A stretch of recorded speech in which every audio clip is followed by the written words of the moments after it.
dumami lang daw followers dahil sa issue pero pabawas na ng pabawas. Pinaunlakan ni Jam Villanueva, dating kasintahan ng kapamilya actor na si Anthony Jennings. Ang komento ng isang netizen na nagmamasid sa pagbaba ng bilang ng kanyang mga followers sa isang social media platform. Ang netizen ay nagpahayag ng opinyon na ang tumaas na bilang ng followers ni Jam ay dulot ng kontrobersyal na paglabas niya ng mga screenshots ng kanyang ex at ng aktres na si Maris Racal. Subalit, nang magbago ang takbo ng sitwasyon, napansin ng netizen na ang mga followers ni Jam ay bumababa na raw. Isang anonymous na netizen ang nagkomento sa Instagram story ni Jam at nagsabi, "I saw and pabawas na pabawas followers nag-increase lang dahil issue.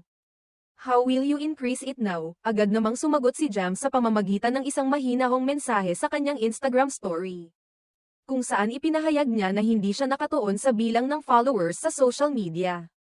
My World